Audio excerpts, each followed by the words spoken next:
नमस्कार, इतना स्वदेश में आपका स्वागत है। मैं हूं मनीष गिरी और आज से हम बजट के कह सकते हैं खास शो की आगाज़ कर चुके हैं और आज से हर रोज़ आप बजट पे कुछ न कुछ नया देखेंगे।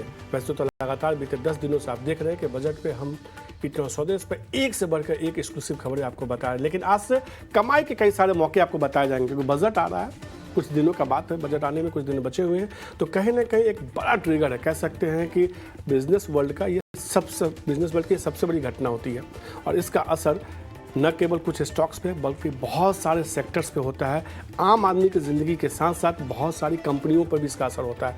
उन किन कंपनियों पर असर हो सकता है, बजट के लिहाज से कौन सा ऐसे शेयर हैं जिस पे आपको नज़र बना के चलनी चाहिए, इसी मुद्दे पे अगले आधे घंटे में हम चर्चा करेंगे। बहुत ज़्यादा शेयरों की बात नहीं करेंगे, चुनिंदा शेयर लेके आएंगे, अलग अलग सेक्टर से लेके आएंगे और ये वो शेयर होंगे जिनको बजट के लिहाज से चुना गया है। हमारे 3 बेहद शानदार जानकार जुड़ेंगे और आपको बताएंगे कि ये कौन से शेयर है जिसमें बजट के लिहाज से आप खरीदारी कीजिएगा तो जब बजट आएगा तो कमाई कराएगा।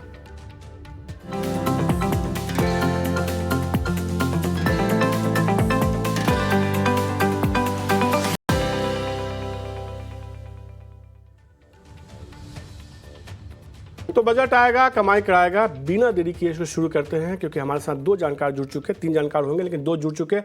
अविनाश गुरक्षर जुड़ चुके हैं और विवेक कारवार जुड़ चुके हैं। आप दोनों को मेरा नमस्कार सीधे तौर पे और शुक्रिया इतना स्वदेश को समय देने के लिए। एक बड़े टॉपिक और कह सकते हैं ना कि हर साल की एक बड़े इवेंट के से पहले उस इवेंट के जरिए कमाई के मौके को खोजना आसान नहीं होता है और उसमें भी जब बहुत सारे सेक्टर्स को लेकर चर्चा हो, उसमें से कुछ शेयरों को बतौर मोती के तौर पे चुनना बहुत मुश्किल होता है। लेकिन कहते हैं ना कि हर जगह कुछ ऐसे बेहद शानदार लोग होते हैं जो ये काम बड़ी आसानी से करते हैं और अविनाश जी और विवेक जी यही आज हमारी मदद करने वाले हैं। अविनाश सर, समान तौर पर तो ये कहने को इंटरिम बजट है पर यह बजट ही है क्योंकि हमने ट्रेंड देखा है, चाहे 2019 का बजट देखिए, उसके पहले का बजट देखिए, बहुत बड़े अनाउंसमेंट होते हैं और सीधे तौर पे कई सेक्टर्स और शेयर्स पे इसका असर देखने को मिलता है। कैसे देख रहे हैं आप इसको? Good afternoon Manish. देखिए, पहली बात तो आपने सही कहा कि ये बजट जो है ये वोट ऑन अकाउंट का बजट होगा, तो इंटरिम बजट है। तो जो दूसरा बजट होगा जो इलेक्शंस के बाद के नतीजों के बाद आएगा, वहां पे एक्चुअल पॉलिसीज को इम्प्लीमेंट किया जाएगा।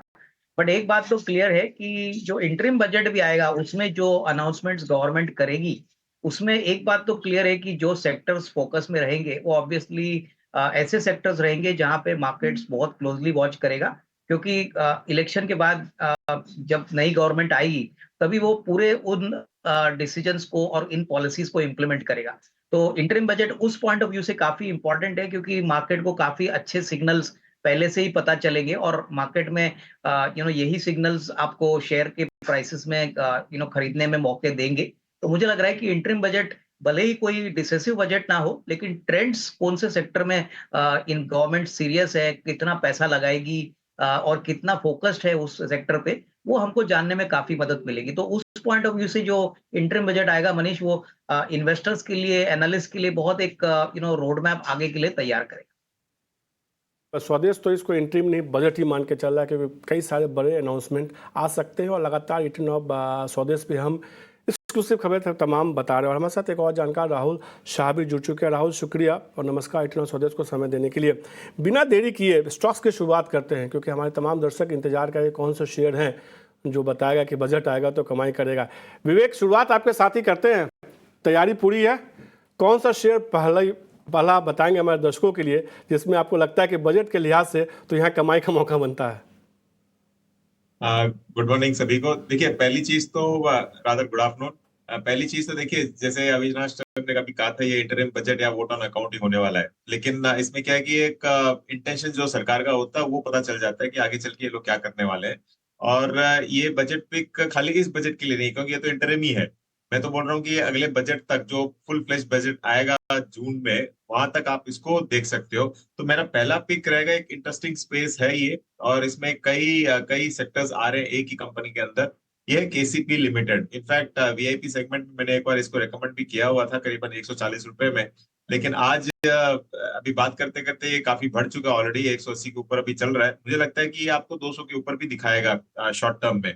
क्यों? देखिए, जो सीमेंट स्पेस में है, बजट में क्या होने वाला है, बजट में सरकार फोकस करेगी इंफ्रास्ट्रक्चर स्पेंड पे और जो रियल एस्टेट बूम चल रहा है उसका भी फायदा कंपनी को मिल रहा है। और सीमेंट स्पेस में आप अगर देखो तो केसीपी ये साउथ बेस्ड कंपनी है, काफी सस्ती लग रही है कंपैरेटिवली, आप अगर पीयर ग्रुप से देखो, पहली चीज।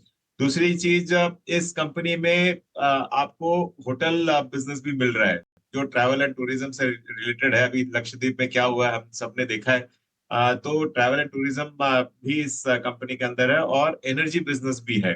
तो आप अगर देखो तो एक कंपनी के अंदर आप दो तीन, इनफैक्ट तीन चार सेक्टर ले रहे हो एक ही साथ में, और जो आगे चल के चारों के चारों सेक्टर्स अच्छे करने वाले हैं। तो मेरा फर्स्ट पिक रहेगा केसीपी। 200 के ऊपर आप देखिए, उसके ऊपर भी जा सकता है, लेकिन बाद में बात करेंगे इसके बारे में।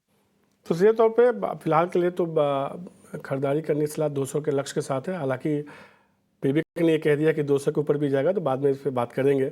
ठीक है, अगले शो में कभी आएंगे और जब ये 200 के ऊपर आएगा तो मैं निश्चित रूप से विवेक से पूछूंगा कि अगला लक्ष्य क्या होगा। राहुल, लंबे अरसे के बाद आपसे मुलाकात हो रही है मेरी। मुझे लगता है एक ज़माने में हम लोग साथ थे, बहुत लंबे अरसे के बाद मुलाकात हो रही है, और इस इतने अच्छे मौके पे जब बजट को लेकर बात हो रही है। आपने तो कई बजट देखे हैं, कई लगातार। आपकी तरफ से बजट के लिहाज से कौन से शेयर हैं जिस पे आपको लगता है कि नज़र बना कर रखनी चाहिए? गुड आफ्टरनून और नमस्कार। आई थिंक जिस तरह से हम देख रहे हैं कि मार्केट का माहौल की बात करें तो कहाँ किस तरह से ट्रेंड है, तो आई थिंक देखिए कि जिस तरह से हम देखते हैं कि दिसंबर के इलेक्शन, स्टेट इलेक्शन के रिजल्ट के बाद जो निफ्टी चली है वन वे, और जो थ्रस्ट रहा है गवर्नमेंट का लास्ट एक साल से हम देखें, तो मेरे ख्याल से दो तीन सेक्टर बहुत ही विजिबल है उसके अंदर। एक तो हम देखें कि पीएसयू एज अ बास्केट की रैली चलती आ रही है लास्ट 6 महीने के अंदर से, तो मुझे लग रहा है कि पीएसयू एज अ बास्केट चलता ही रहेगा। तो उसमें से पिक किया है ओएनजीसी। आप देखिए बहुत ही सस्ता वैल्यूएशन, 5 टाइम अर्निंग पे मिल रहा है 18% आरओई वाला कंपनी है। बात कर रहे हैं कि वॉल्यूम्स बढ़ाएंगे यहाँ से भी, और जो मेरे ख्याल से इनएक्सपेंसिव वैल्यूएशन है। और मुझे लग रहा है कि ये जो जहां जहां पे भी हम पीएसयू पैक के अंदर सस्ते वैल्यूएशन से मिल रहे हैं स्टॉक्स के अंदर, री रेटिंग देखने को मिला है। तो मैं मानता हूँ ये ओएनजीसी रिस्क वर्सेस रिवॉर्ड काफी फेवरेबल हो सकता है इन्वेस्टरों को इररिस्पेक्टिव ऑफ द बजट। तो मुझे लगता है कि 270 के लक्ष्य से ओएनजीसी लिया जा सकता है, ये मेरा पहला पिक रहेगा। हमने देखा है बीते साल शानदार रैली देखने को मिली, 270 के लक्ष्य के साथ राहुल को ओएनजीसी पसंद आता है। इसमें आप खरीदारी करके चल सकते हैं, बजट आएगा तो ये शेयर भी अच्छा कमाई कराएगा। एक साल का उन्होंने हालांकि नज़रिया दिया है। अविनाश सर, समान तौर पे हमने देखा है कि रियल एस्टेट स्टॉक्स में बड़ी तेज़ी देखने को मिली है और लगातार ये चर्चा हो रही है कि रियल एस्टेट सेक्टर को लेकर कुछ अनाउंसमेंट आ सकता है इस बजट में। आपकी तरफ से पहला पिक्स क्या रियल एस्टेट से कोई शेयर? में हमको पहले बात स्टॉक बताने के पहले मैं बता दूं कि हम पॉजिटिव क्यों है, क्योंकि हमको लग रहा है कि गवर्नमेंट हाउसिंग और रियल एस्टेट ऐसे सेक्टर्स है जो बहुत बड़ी मात्रा में एम्प्लॉयमेंट जनरेट करते हैं, और हाउसिंग एक बहुत बेसिक नीड है। तो इस बजट में हमको लग रहा है कि जो अफोर्डेबल हाउसिंग है, मिडिल क्लास हाउसिंग है, वहां पे तो फोकस रहेगा ही, बट जो लग्जरी सेगमेंट है वहां पे जो तेजी आ गई है उसमें भी गवर्नमेंट चाहेगी कि उनको भी थोड़ा सा इसका बेनिफिट मिले। और जो कंपनी मुझे पसंद है वो अनंतराज है। देखिए अनंतराज में मैं पहले भी आपके चैनल पे बता चुका हूँ कि ये एक यूनिक रियल एस्टेट कंपनी है जो डेटा सेंटर में और रियल एस्टेट में काम करती है। रियल एस्टेट की बात करें तो इनके पास करीबन 100 एकड़ जमीन है गुड़गांव में। गुड़गांव मार्केट पिछले 6 से 12 महीने में बहुत तेजी से ग्रो कर रहा है। प्राइसेस भी 25-30% से बढ़े हैं।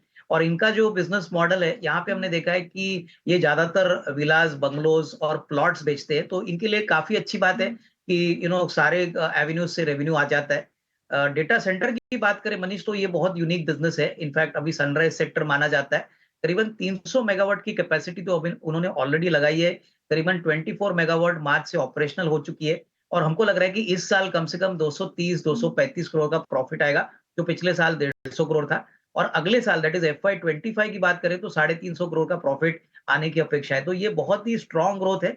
और दूसरे रियल एस्टेट कंपनीज के मुकाबले में मुझे लगता है पहले तो बिजनेस मॉडल रोबोस्ट है और ग्रोथ यहाँ से और भी अच्छा होगा।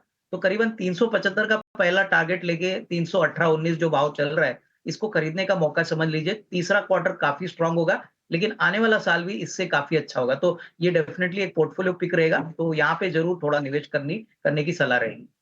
तो Anantraj industries real estate sector से जुड़ी हुई कंपनी, इसमें खरीदारी करने की सलाह, 375 रुपये का लक्ष्य होगा, नजरिया एक साल का रखना होगा। तो 3 स्टॉक्स की चर्चा हुई, 3 जानकारों ने बताया। अलग अलग सेक्टर्स देखिए, एक ओएनजीसी की बात हुई, एक केसीपी की बात हुई जो शुगर और सीमेंट कारोबार से जुड़ी हुई कंपनी है, और तीसरी जो कंपनी है वो रियल एस्टेट सेक्टर से जुड़ी हुई है। अलग सेक्टर्स की 3 बेहतरीन कंपनियों के बारे में हमारे 3 जानकारों ने बताया। राहुल, आपके तरफ से जो अगला शेयर होगा वो कौन सा होगा?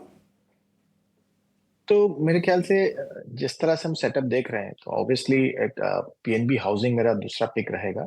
हम देख रहे हैं कि लगातार हम देख रहे हैं कि रियल एस्टेट के कंपनीज के नंबर्स काफी स्ट्रांग आते हुए देखने को मिला है, और क्वार्टर ऑन क्वार्टर ग्रोथ अच्छा खासा देखने और ईयर ऑन ईयर, और ऐसा कहा जा सकता है कि one of the best time real estate वालों के लिए है। तो हमें proxy to play that real estate companies के शेयर्स तो काफी भाग चुके हैं, तो हमें लग रहा है कि PNB housing proxy to play this housing boom and real estate boom रहेगा। तो आप समझिए कि ये जो बुक भी जो उनका बना हुआ है, तो मेरे ख्याल से काफी सारा रिटेल बुक है, तो और ये रिटेल ग्रोथ के अंदर मुझे हमें लग रहा है कि 17 से 18% का ग्रोथ आ सकता है इसके अंदर। और अगेन काफी अरसे से हम देखें कि हाउसिंग फाइनेंस कंपनीज में ऐसे वैल्यूएशन मिले नहीं है जैसे चलने, तो मेरे ख्याल से अगेन सस्ता वैल्यूएशन है। मुझे नहीं लगता है कि यहाँ से रिस्क वर्सेस रिवॉर्ड काफी फेवरेबल है, क्योंकि सामने ग्रोथ के सामने एडजस्ट हो जाएगा जो भी वैल्यूएशन अभी ट्रेड हो रहा है। तो आई फील दैट ये 950 के लक्ष्य के लिए पीएनबी हाउसिंग पक्का लिया जा सकता है ये लेवल्स पे। तो सिर्फ एक कंपनी रियल एस्टेट की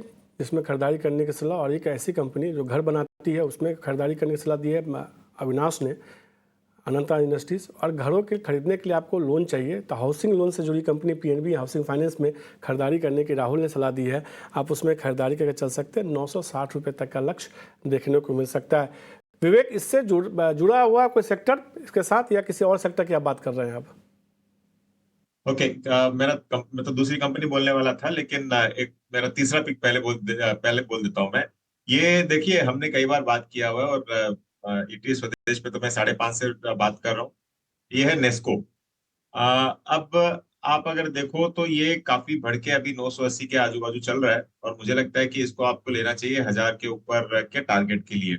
बहुत समय के बाद कंपनी इनफैक्ट फोकस में आ गई है एनालिस्ट के, और काफी एनालिस्ट अभी रेकमेंड भी करने लग गए हैं। तो मुझे लगता है कि मैं थोड़ा अर्ली पिक किया था और उसका फायदा मिल रहा है। अब कंपनी क्या करती है? कंपनी रियल एस्टेट में है, और इनफैक्ट इनके बुक्स में कैश है करीबन 1600 करोड़ का, और वो कैश यूज करके ये लोग एक और पार्क, आईटी पार्क बना रहे हैं, जहां पे इनको रेंटल इनकम अगले क्वार्टर से हो सकता है कि चालू हो जाए। कंपनी और भी है इसमें, माइस सेगमेंट का जो एग्जीबिशंस में भी है कंपनी। तो माइस सेगमेंट है जो मीटिंग्स, इंसेंटिव्स और कॉन्फ्रेंसेस का जो होता है कॉर्पोरेट्स की तरफ से, उनमें भी एक अपटिक है। तो मुझे लगता है कि काफी स्ट्रॉन्ग बेट हो सकता है ये आगे चल के आपको 1000 के ऊपर दिखेगा। और ऐसे डिस्क्लोजर देखिए, मेरे पास पर्सनल होल्डिंग है इसका, और क्योंकि आप जो रिलेटेड मांगे तो ये ऑलमोस्ट रियल एस्टेट कंपनी हो गई एक तरीके से। तो थोड़ी डिफरेंट काइंड ऑफ कंपनी है, लेकिन हाँ, रियल एस्टेट अगर दिखाता है तो इसका प्रॉपर्टी वैल्यू भी आपको बढ़ते हुए दिखेगा। तो नेस्को एक और शेयर जो पसंद आ रहा है, अगर विवेक को लगता है उनको यहाँ से मजबूती देखने को मिल सकती है। रियल एस्टेट थीम को उन्होंने भी पकड़ने की कोशिश की है, और अभी तक जितने स्टॉक्स में चर्चा की गई है ना, उसमें अधिकांश शेयरों में फिलहाल के लिए रियल एस्टेट थीम निकल के सामने आ रहा है। 1000 रुपये के लक्ष्य के साथ खरीदारी करके चल सकते हैं, यानी यहाँ से अच्छा खासा अपसाइड जो है विवेक को दिखता है। इसमें खरीदारी करने की सलाह दे रहा है नेस्को में। अविनाश सर, अब आपकी तरफ से अगला शेयर कौन सा है? नहीं मनीष, देखिए अगला शेयर जो सेक्टर से है वो रेलवे इंफ्रा थीम से है। देखिए रेलवे एक ऐसा सेक्टर है जो हमको लगता है कि आने वाले बजट में बहुत बड़े अनाउंसमेंट्स होंगे।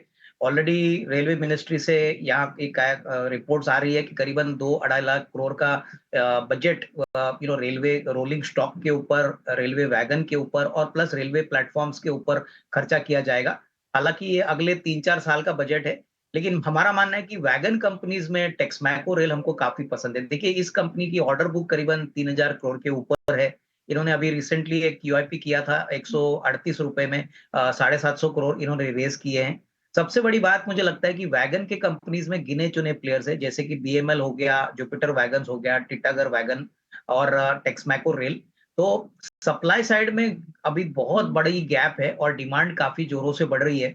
रेलवेज ने कहा है कि वो अपना फ्रेट का जो शेयर है वो रोड ट्रांसपोर्ट से ज्यादा करने की अपेक्षा रखते हैं। तो इसके लिए सबसे बड़ा जो इनपुट है वो वैगन्स का है, जो अभी भी कंट्री में सिलेक्ट कंपनीज ही बना रही है। तो डेफिनेटली हमको लग रहा है कि अगले साल 1.5 साल की बात करें तो रेवेन्यू विजिबिलिटी तो ऑलरेडी पक्की है, और थोड़े ऑर्डर्स आने की अपेक्षा रहेगी आने वाले साल में। तो यहाँ से मुझे लगता है कि अगर कोई खरीदता है तो करीबन 235-240 का एक टारगेट प्राइस आपको कंफर्टेबली मिलना चाहिए, क्योंकि विजिबिलिटी बहुत स्ट्रांग है और इसमें कोई डाउट नहीं कि आने वाले साल में और एक 20-25 हजार वैगन्स का एक टेंडर आने वाला है, वहां पे भी टेक्समैको को शेयर बढ़ाने की पॉसिबिलिटी रहेगी। तो डेफिनेटली करंट लेवल्स पे भी अगर आप खरीदते हैं तो अच्छा खासा पैसा बनेगा, अराउंड 235-240 अगले 12 महीने का टारगेट। टेक्समैको रेल खरीदारी करने की सलाह 180 रुपये के लक्ष्य के साथ समान तौर पे ये देखा जाता रहा है। और सीधे तौर पे विवेक सर, आप चाहे अविनाश सर, आप लोग भी इस बात को मानेंगे कि हमने देखा था कि हमेशा रेलवे शेयरों में तेज़ी जो है दिसंबर के आसपास शुरुआत होती थी, जनवरी और फरवरी में आती थी तेज़ी, उसके बाद फिर तेज़ी खत्म हो जाती थी। चाहे उस समय टीटागढ़ वैगन देखे, कालिंदी रेल जैसे स्टॉक्स देखे, लेकिन इसी शेयर को देखिए, इस साल बीते साल हमने करीब 200% से ज़्यादा का रिटर्न देखा। तो रेलवे स्टॉक्स में तो अब पूरे साल भर तेज़ी देखने को मिलती है। ऐसा ही है ना विवेक सर?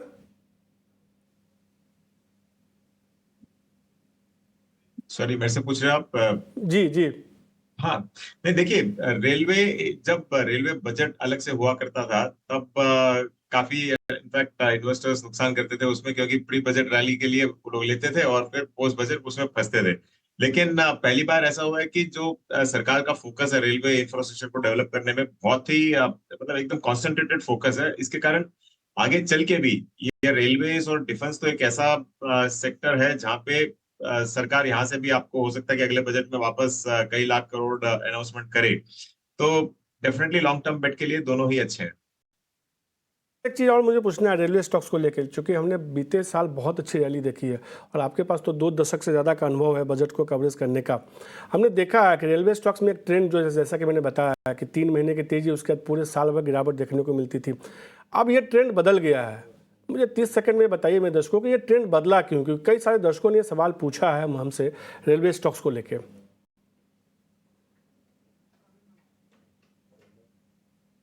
अविनाश सर?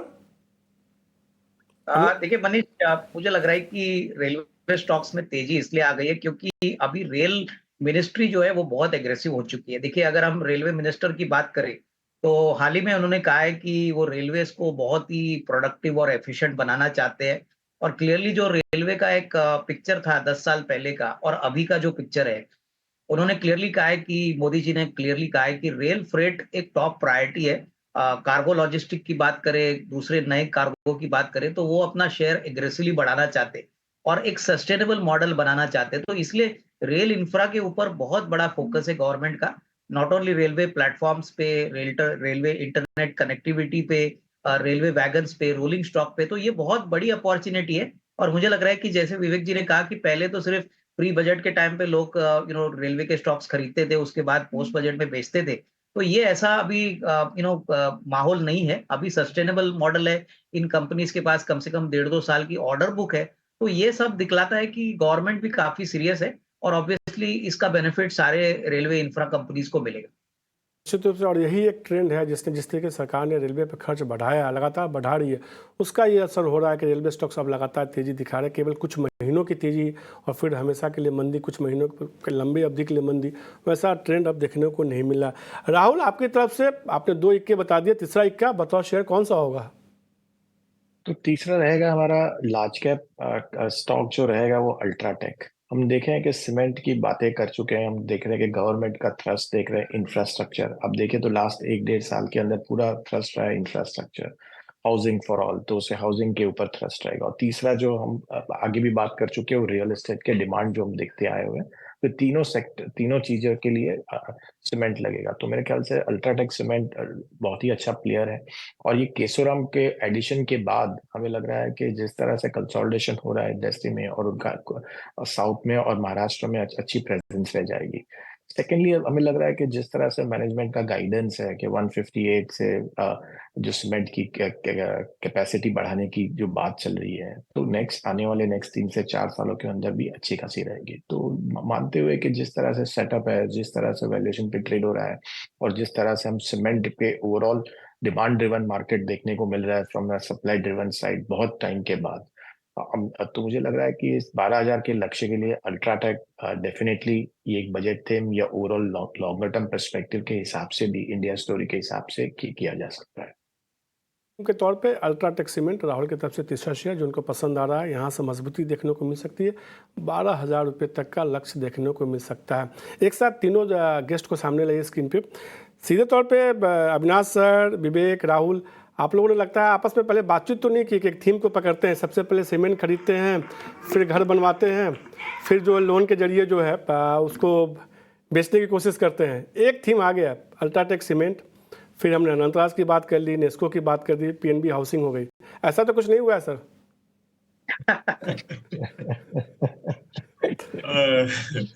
देखिए, अगर अगर ऐसा हुआ तो नहीं है। इनफैक्ट अविनाश सर और आपका किसी का नंबर भी नहीं है मेरे पास, तो ये प्रूफ आप जेन्युइनली, मतलब हम तीनों जेन्युइनली आपको जेन्युइन पिक्स दे रहे हैं। वैसे आपके सारे पिक्स जेन्युइनली बहुत अच्छे होते हैं, आप तीनों के अच्छे होते हैं। मुझे याद है नेस्को बहुत पहले आपने रिकमेंड किया था, अनंतराज इंडस्ट्रीज बहुत पहले अविनाश सर ने रिकमेंड किया, तो वहाँ से एक अच्छी रैली देखने को मिली, और राहुल के तो हमने कई सारे स्टॉक्स देखे हैं जिसमें एक अच्छी रैली देखने को मिली है। विवेक, अब आपके तरफ से अगला स्टॉक कौन सा होगा फिर? देखिए मनीष, जो पहला मैंने वापस हम हमारे सारे पिक्स इंटरलिंक हो रहे हैं, लेकिन मेरे भी तीनों पिक ही इंटरलिंक्ड है। जैसे पहले केसीपी की बात की थी जहाँ पे रियल एस्टेट लिंक था, और रियल एस्टेट में नेस्को दे दिया, और केसीपी में सीमेंट भी आ रहा था जो नेस्को आ गया, और केसीपी में होटल भी है। अब मैं आ रहा हूँ direct stand alone hotel company Indian hotels.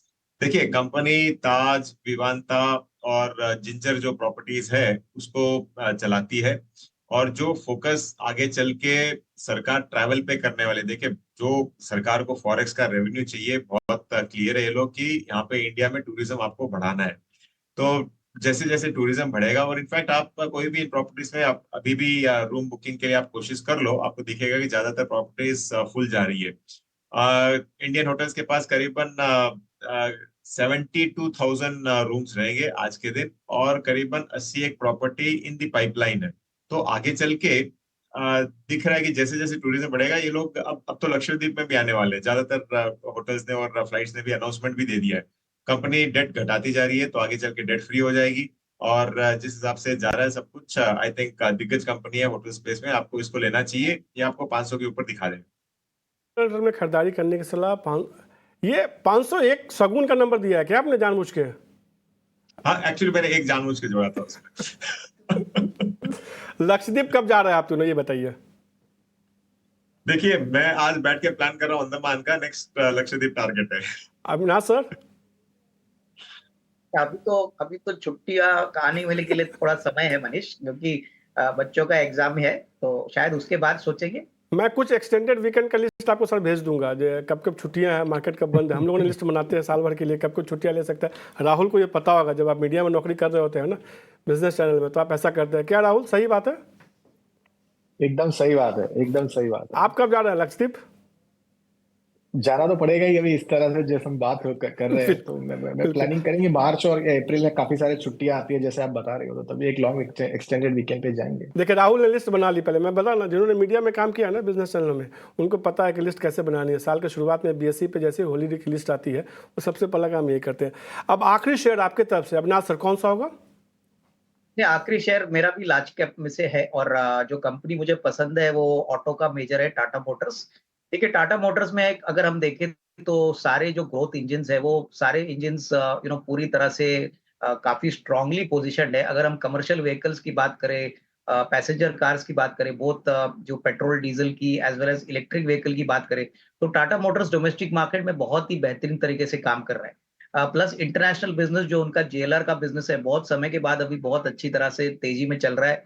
Company के मैनेजमेंट ने भी कहा है कि अगले साल 2 साल के लिए कंपनी कंफर्टेबली यहाँ से फ्री कैश फ्लो जनरेट करेगी, और आने वाले बजट में मुझे लगता है कि कहीं ना कहीं कमर्शियल व्हीकल्स के ऊपर या पैसेंजर कार के ऊपर ड्यूटीज में थोड़ा बहुत राहत होने की पॉसिबिलिटी, क्योंकि गवर्नमेंट के पास काफी सरप्लस लिक्विडिटी आ चुकी है। तो हो सकता है कि एक्साइज ड्यूटी जो पैसेंजर कार्स पे है, वो यहाँ पे थोड़ी बहुत कटौती हो सकती है।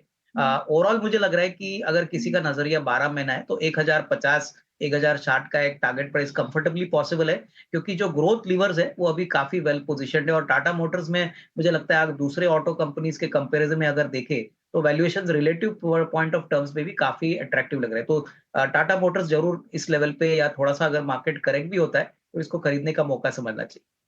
टाटा मोटर्स आखिरी शेयर होगा जिसमें कि खरीदारी करने की सलाह अविनाश दे रहे हैं। उनको लगता है 1050 के लक्ष्य के साथ खरीदारी कीजिए। तमाम बजट ट्रिगर के आधार पर इन तमाम शेयरों पर चर्चा हुई है।